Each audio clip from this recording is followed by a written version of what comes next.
بسم اللہ الرحمن الرحیم۔ السلام علیکم ورحمۃ اللہ وبرکاتہ۔ آپ لوگ کیسے ہیں؟ امید کرتا ہوں آپ لوگ خیریت سے ہوں گے۔ دوستوں، حضرت سلیمان علیہ السلام حضرت داؤد علیہ السلام کے بیٹے ہیں۔ اللہ نے ان کا بڑا اچھا ذہن دیا تھا اور مقدموں کے فیصلہ کرنے میں اپنے ذہن کا استعمال کا کمال فطرت نے شروع ہی سے دے رکھا تھا۔ چنانچہ ان کے بچپن کا واقعہ حضرت داؤد علیہ السلام کے ذکر میں بیان کیا جا چکا ہے۔ تاریخ لکھنے والے کہتے ہیں کہ حضرت سلیمان علیہ السلام جوانی کو پہنچ چکے تھے کہ حضرت داؤد علیہ السلام کا انتقال ہو گیا اور اللہ تعالیٰ نے ان کو نبوت اور حکومت دونوں میں حضرت داؤد علیہ السلام کی جنسی بیان دیا۔ قرآن مجید میں ارشاد ہے، ترجمہ اور سلیمان داؤد کا وارث ہوا۔ ترجمہ اور داؤد و سلیمان ہر ایک کو ہم نے حکومت دی اور علم نبوت دی۔ حضرت داؤد علیہ السلام کی طرف اللہ تعالیٰ نے حضرت سلیمان علیہ السلام کو بھی کچھ خصوصیتوں اور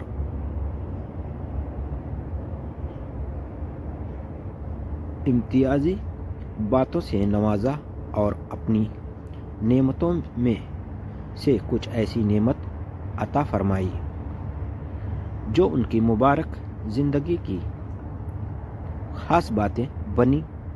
قرآن مجید میں ارشاد ہے، ترجمہ اور سلیمان داؤد کا وارث ہوا اور ان کے کہا کہ لوگوں، ہم کو پرندوں کی بولیوں کا علم دیا گیا ہے اور ہم کو ہر چیز بخشی گئی ہے۔ بے شک یہ اللہ کا کھلا ہوا فضل ہے۔ قرآن کے اوپر کے بیان سے تو یہ ثابت ہوتا ہے کہ یہ کوئی عام بات نہ تھی بلکہ ایک ایسی نعمت تھی جس کو نشان معجزہ کہا جاتا ہے، اور وہ بے شک پرندوں کی بولیاں بولنے والے انسان کی باتوں کی طرح سمجھتے تھے، اور یقیناً ان کا یہ علم دنیاوی اسباب سے اوپر خالص قدرت کے قانون کے فیضان کا نتیجہ تھا اور ایک ایسی بخشش اور دین تھی جس کو اللہ کا نشان کہا چاہیے، مگر جو ان جیسی پاک ہستیوں کے لیے خاص ہے۔ قرآن مجید نے حضرت سلیمان علیہ السلام کے ہوا پر کنٹرول سے متعلق جتنا بیان کیا ہے وہ یہ ہے کہ ترجمہ اور قابو میں کر دیا۔ سلیمان کے لیے تیز ہوئے تند ہوا کو بھی اس کے حکم سے زمین پر چلتی تھی، جس کو ہم نے برکت دی تھی اور ہم ہر چیز کے جاننے والے ہیں۔ ترجمہ اور سلیمان کے لیے قابو میں کر دیا ہوا کو بھی، صبح سے ایک مہینے کی مسافت دوری اور شام کو ایک مہینے کی مسافت طے براتی اور قابو میں کر دیا۔ ہم نے اس سلیمان کے لیے ہوا کی چلتی ہے، وہ اس کے حکم سے نرمی کے ساتھ جہاں پہنچنا چاہے۔ اوپر کی آیتوں میں حضرت سلیمان علیہ السلام کے اس صرف کے بارے میں 3 باتیں بیان کی ہے۔ ایک یہ ہے کہ ہوا کو حضرت سلیمان علیہ السلام کے حق میں سدا دیا گیا تھا۔ دوسری یہ کہ ہوا ان کے حکم کی اس طرح تابع کی تھی۔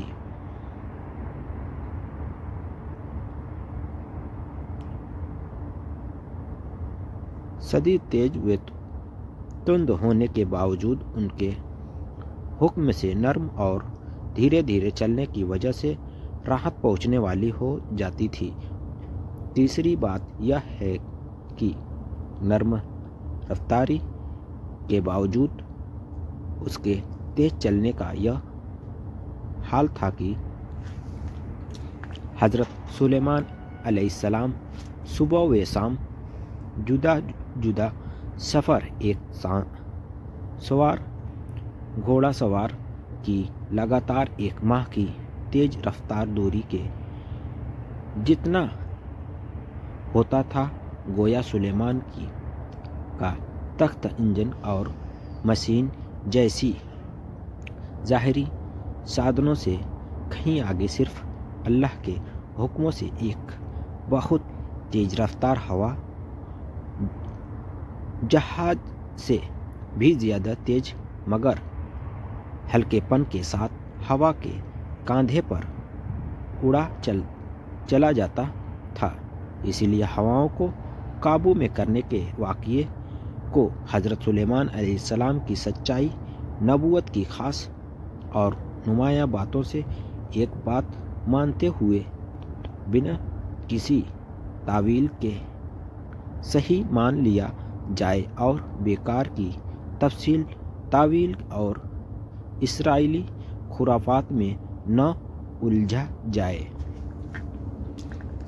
حضرت سلیمان علیہ السلام نے ایک بار اللہ کے دربار میں یہ دعا کی، ترجمہ: اے پروردگار، مجھ کو بخش دے اور میرے لیے ایسی حکومت عطا کر جو میرے بعد کسی کے لیے بھی میسر نہ ہو، بے شک تو بہت دینے والا ہے۔ اللہ تعالیٰ نے ان کی اس دعا کو قبول فرمایا اور ایک ایسی عجیب و غریب حکومت عطا کی کہ نہ اس سے پہلے کسی کو نصیب ہوئی اور نہ ان کے بعد کسی کو میسر آئے گی۔ ان کی یہ حکومت انسانوں کے علاوہ جنوں، حیوانوں اور ہواؤں پر بھی تھی، اور یہ سب اللہ کے حکم سے ان کی تابع اور فرما بردار، آدھین اور آگیا پالک نے۔ جن اللہ کی مخلوق ہے ان کا ذکر حضرت آدم علیہ السلام کے ذکر میں ہو چکا تھا۔ بخاری اور مسلم میں حضرت ابو ذر غفاری علیہ السلام سے روایت کی گئی ایک صحیح مرفوع حدیث سے یہ مطلب لیا گیا ہے کہ جس طرح حضرت ابراہیم علیہ السلام نے مسجد حرم کی بنیاد رکھی اور وہ مکہ کی آبادی کی وجہ سے بنی، حضرت یعقوب علیہ السلام حضرت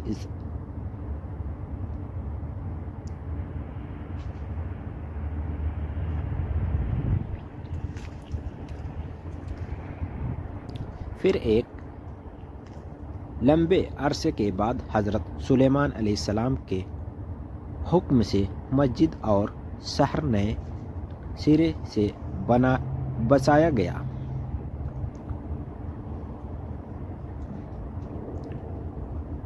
قبضے میں ہونے کی وجہ سے بنظیر اور شاندار تعمیر وجود میں آئی، جن قوم نے حضرت سلیمان علیہ السلام کے لیے اور بھی تعمیریں جیسی کہ قرآن میں ذکر کیا گیا ہے۔ ترجمہ: اور شیطانوں، سرکشوں، جنوں میں سے ہم نے قابو میں کر دیے وہ جو اس سلیمان کے لیے سمندر میں گوتے مارتے، یعنی قیمتی سے قیمتی سمندری چیزوں نکالتے، اور اس کے علاوہ اور بہت سے کام انجام دیتے، اور ہم ان کے لیے نگراں اور نگہبان تھے، اور جنہوں نے جو اس کے سامنے خدمت انجام دیتے تھے اس کے پروردگار کے حکم سے، اور جو کوئی ان میں سے ہمارے حکم کے خلاف ٹیڑھا پن دکھاوے، ہم اس کو دوزخ کا عذاب چکھائیں گے۔ وہ اس کے لیے بناتے تھے جو کچھ وہ چاہتا تھا، قلعوں کی تعمیر، ہتھیار، تصویر اور بڑے بڑے لگن جو حوضوں کی مانند تھے، بڑی بڑی دیگیں جو اپنی کڑائی کی وجہ ایک جگہ جمی رہے۔ اے آل داؤد، شکر گزاری کے نام کرو، اور میری بندوں سے بہت کم شکر گزار ہے۔ اور اکٹھا کے لیے سلیمان کے لیے اس کے لشکر، جنوں میں سے، انسانوں میں سے، جانوروں میں سے، اور وہ درجہ کھڑے کے لیے جاتے ہیں، اور صدا دیے گئے سلیمان کے لیے شیطان سرکش، ہر قسم کا کام کرنے والے، عمارت بنانے والے، دریا میں غوطہ لگان پر، اور وہ سرکش سے سرکش جو جکڑے ہوتے ہیں زنجیروں میں۔ یہ ہماری بخشش و عطا ہے، چاہے اس کو بخش دو یا روکو، تم سے اس کی پوچھ تاچھ نہیں۔ حضرت سلیمان علیہ السلام کے زمانے کی یہ تعمیرات جو جنوں کے قابو میں ہونے ہی وجہ سے آئی، آج تک لوگوں کے حیرت کی وجہ ہے کہ ایسی بھاری بھرکم پتھر کہاں سے لائے گئے، کہ اس طرح لائے گئے اور کسی طرح ان کو بلندیوں پر پہنچا کر ایک دوسرے سے ملا دیا۔ اللہ تعالیٰ ضرورت کے مطابق حضرت سلیمان علیہ السلام کے لیے تانبے کو پگھلا دیتا تھا، جبکہ تانبے کے چشموں کا بھی ذکر کیا گیا ہے۔ قرآن نے اس حقیقت کی کوئی تفصیل نہیں بیان۔ قرآن نے ملکہ سبا کے اس واقعے کو معجزوں کی طرح ایسے تھوڑے میں بیان کیا ہے کہ واقعے کے بیان کرنے کے جو کہ حقیقی مقصد ہے، یعنی میں یاددہانی وہ بھی ہے، نمایاں رہے، اور واقعے کے اہم اور ضروری حصے کا بھی ذکر آیا ہے، اور ساتھ ہی یہ معلوم ہو جائے کہ حضرت سلیمان علیہ السلام کو پرندوں کی بولی کا علم دیے جانے کے جو پہلی آیتوں میں ذکر ہے، اس کی گواہی کے لیے یہ دوسرا واقعہ ہے۔ یہ واقعہ سورہ نمل کی آیتیں 36-44 میں بیان ہوا ہے، اور مولانا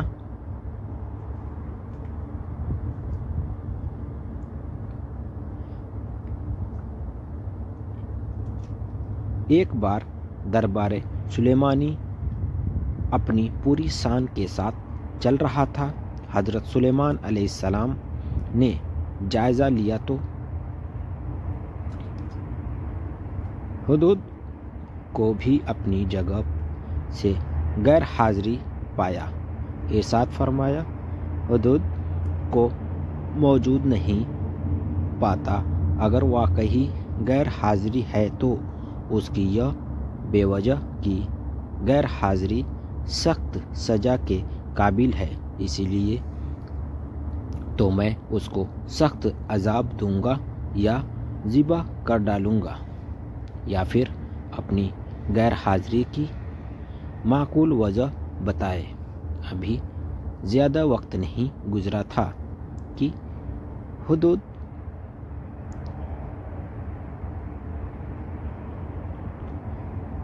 حاضر ہو گیا اور حضرت سلیمان علیہ السلام کے پوچھ تاچھ کرنے پر کہنے لگا کہ میں ایک یقینی اطلاع لایا ہوں جس کی آپ کو پہلے سے خبر نہیں ہے۔ وہ یہ ہے کہ یمن کے علاقے سباب کی ایک مالکہ رہتی ہیں اور اللہ نے اس کو سب کچھ دے رکھا ہے اور اس کی سلطنت کا تخت اپنی خاص خوبیوں کی وجہ سے بہت زیادہ شاندار ہے۔ مالکہ اور اس کی قوم سورج کی پجاری ہیں اور شیطان نے ان کو گمراہ کر رکھا ہے، اور وہ کائنات کے مالک پروردگار عالم جو اکیلا ہے، جس کا کوئی شریک نہیں، کی پرستش نہیں کرتے۔ حضرت سلیمان علیہ السلام نے فرمایا، اچھا، تیرے سچ جھوٹ کا امتحان ابھی ہو جائے گا۔ تو اگر سچا ہے تو میرا یہ خط لے جا اور اس کو اس تک پہنچا دے اور انتظار کر کہ وہ اس کے بارے میں کیا باتیں کرتے ہیں۔ مالکہ کی گود میں جب خط گرا تو اس نے پڑھا اور پھر اپنے درباریوں سے کہنے لگی کہ ابھی میرے پاس معزز بہت عزت دار خط آیا ہے جس میں یہ لکھا ہے کہ یہ خط سلیمان کی اور سے اللہ کے نام سے شروع ہے جو بڑا مہربان ہے، رحم والا ہے۔ تم کو ہم پر سرکشی اور سربلندی کا اظہار نہیں کرنا چاہیے، اور تم میری پاس اللہ کی فرما بردار مسلم ہو کر آؤ۔ مالکہ سبا نے خط کی عبارت پڑھ کر کہا، اے میرے پروردگار، تو جانتے ہو کہ میں اہم معاملے میں تمہارے معاشرے کی بغیر کوئی قدم نہیں اٹھاتی، اسی لیے اب تم مشورہ دو کہ کیا کرنا چاہیے۔